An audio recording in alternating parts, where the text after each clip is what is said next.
पेति चकं वहतो पदं फनरं चपलं चित्तं दुःखं तु निवार्यम् उजुं करोति मेधावी उसकारो वतेजनं बालजोऽथ लेखितो कुमुकतो पतो परफंदन्ति तं चित्तं वार्देयं पहातवे। महाकारुणिक भगवान बुद्ध बोधिसत्व डॉक्टर बाबा साहब अम्बेडकर इस कार्यक्रम के आयोजक संयोजक Siddharth and cultural association sector 11 Buddh Vihar इस कार्यक्रम को करीब 10 तारीख से निरंतर Buddh Vihar committee association BP Singh ji, R L. Anand ji, Ram Singh ji, Sukhvir Singh ji, Sahab Singh ji, R P. Singh ji, Beena ji और माता बहनें उपासक सभी बड़े सुचार सुनियोजित ढंग से इस कार्यक्रम को चला रहे हैं। हम लोग बाबा साहब हमारे आदर्श हैं, उनकी प्रेरणा से हम भगवान बुद्ध के मार्ग को जान पाए हैं। भगवान बुद्ध का संपूर्ण जीवन दया, करुणा, मैत्री, प्रेम, अहिंसा, बंधुत्व, समदृष्टि एवं समता से परिपूर्ण था।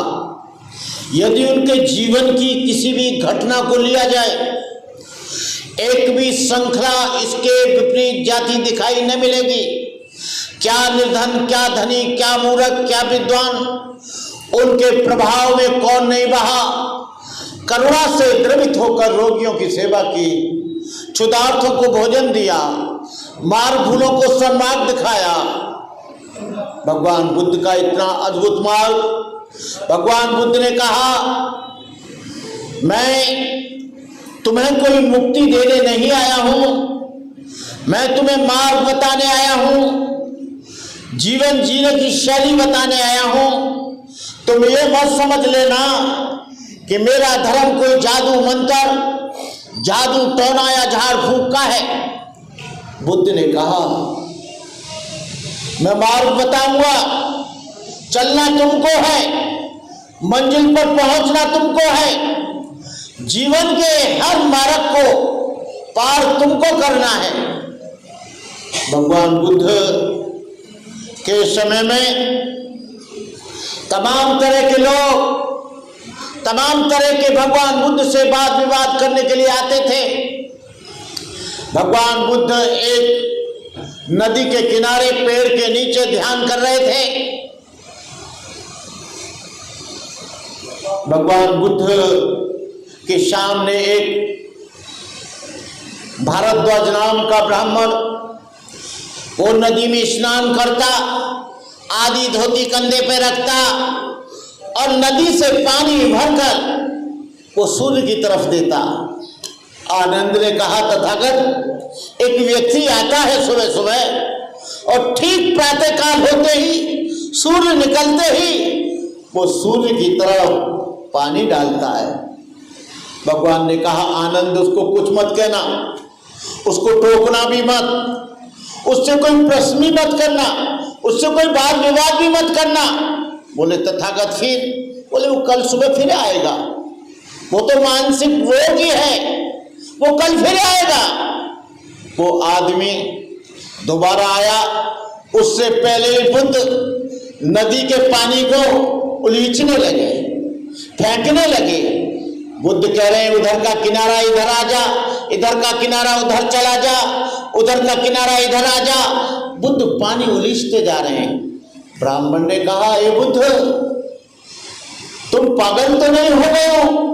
उधर का किनारा इधर कैसे आ जाएगा? इधर का किनारा उधर कैसे आ जाएगा?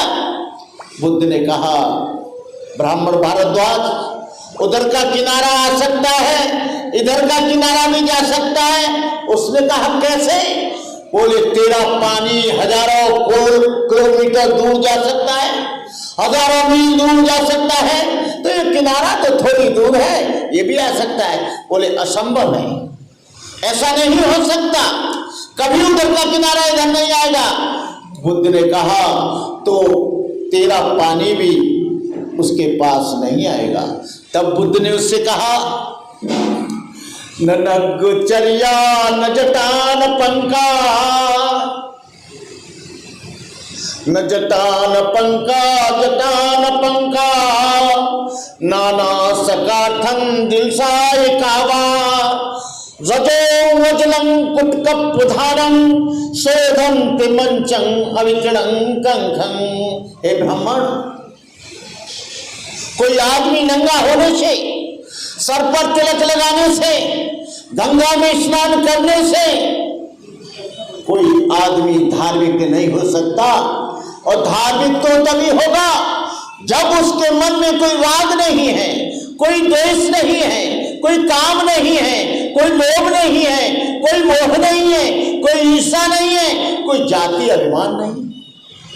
तुम लोग कहते हो कि सब लोग नीचे हैं, ब्राह्मण ऊंचा है, क्यों कहते हो? भगवान ने कहा बिना आचरण के कोई भी आदमी पवित्र नहीं हो सकता। जिसका मन और कर्म और वाणी शुद्ध नहीं है, नहाने से कभी शुद्ध नहीं हो सकता। शरीर तो शुद्ध हो सकता है, लेकिन अंतर मन को शुद्ध करने के लिए उसे सील का पालन करना पड़ेगा।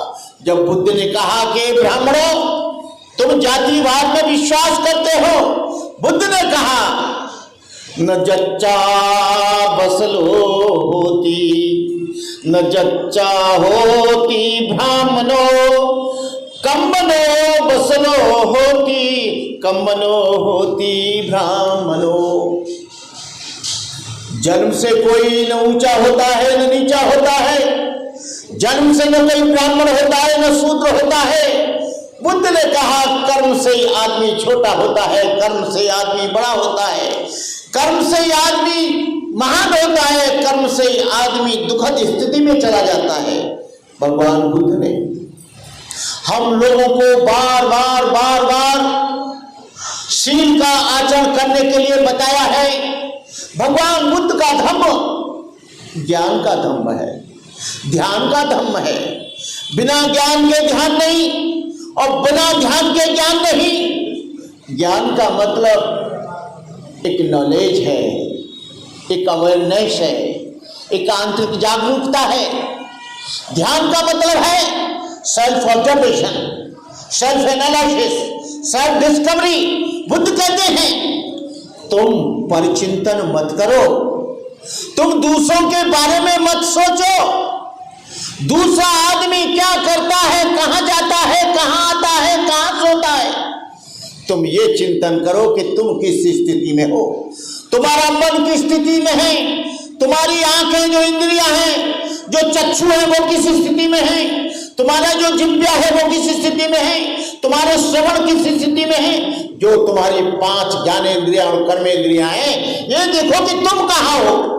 लेकिन आदमी दूसरों को देखते देखते, दूसरों का चिंतन करते करते, दूसरों की बुराई करते करते, दूसरों से घृणा करते करते उसके वाइब्रेशन इतने गंदे हो जाते हैं, उनका मन इतना दूषित हो जाता है, उनकी वाणी इतनी दूषित हो जाती है कि मुंह से भी वचन निकले तो वो ऐसे लगते हैं तीर की तरह। बुद्ध कहते हैं कि मन पर नियंत्रण करो। जब कोई आदमी बुरे मन से कोई कार्य करता है तो दुख उसके पीछे पीछे ऐसे हो लेता है जैसे गाड़ी के पहिए बैलों के पीछे पीछे। बुद्ध कहते हैं ये दुख तुमने उत्पन्न किया और दुख का समाधान किसी और के पास ढूंढ रहे हो। दुख तुमने उत्पन्न किया, पड़ोसी को उसका दोषी ठहरा रहे हो। दुख तुमने उत्पन्न किया, उसका समाधान पड़ोसी के पास ढूंढ रहे हो। बुद्ध कहते हैं दुख तुमने उत्पन्न किया, दुख का समाधान भी तुम्हें करोगे। भूख तुमको लगी है, खाना तुम्ही को खाना पड़ेगा, प्यास तुमको लगी है, पानी तुमको ही पीना पड़ेगा।